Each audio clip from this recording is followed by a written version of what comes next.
Khớp bò.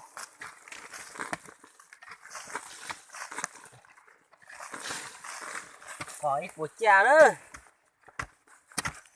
Bây giờ có bây giờ chăn nó chỉ mà đột trở đấy. Lúc tặng ra.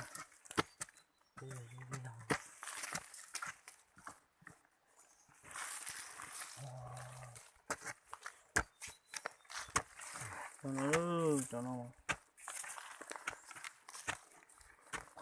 Kemarin nanti dan kami ni. sang tủ à.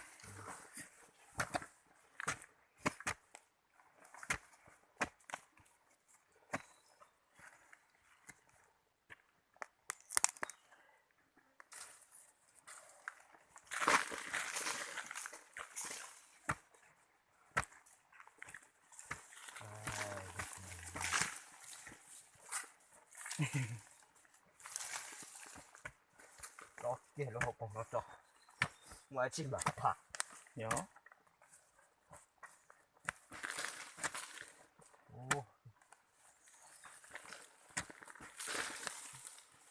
Bây giờ đo luôn nó nữa.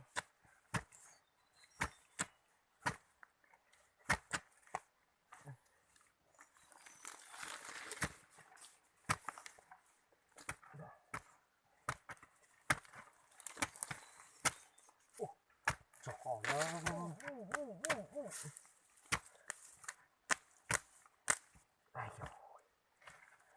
Nhưng mà nhớ đó, bị ma đó. Biết thế. Nhưng mà để nữa. Ơi, mà tụi muốn lo sư. Trời thọ. Cho nó có bích chầu nữa nữa. Cho nó chơi yếu khớp cho nó chiếc bích chầu thiên tú chưa.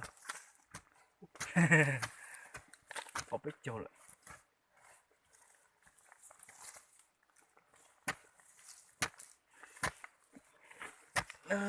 Cho chả cùng nhẹ nữa nữa. Cho nó ai.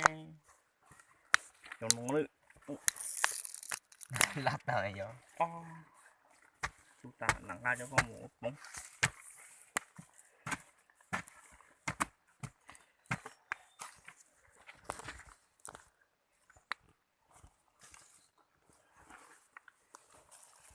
Còn một nữa ớt chả chữ ớt chả số.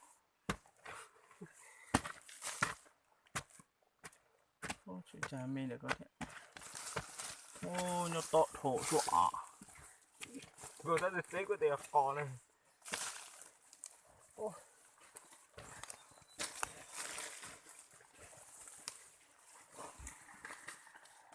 Được xế khó là tiền nhé, đẹp nó hỏi kìa ha. Nó chứ đó nó nè. Bây giờ là tiền hoa.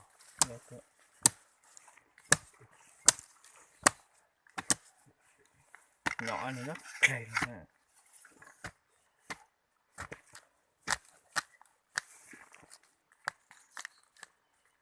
Nó chỉ có nữa, nó là mà nhập chợ.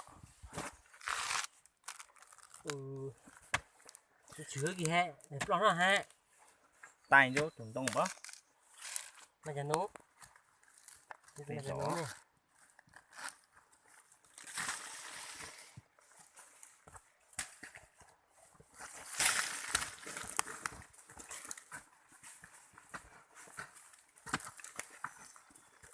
Điều chỉnh được tiền là đúng rồi.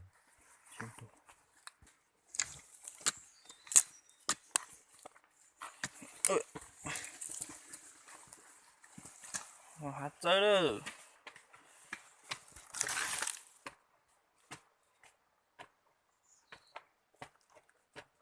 Bây giờ là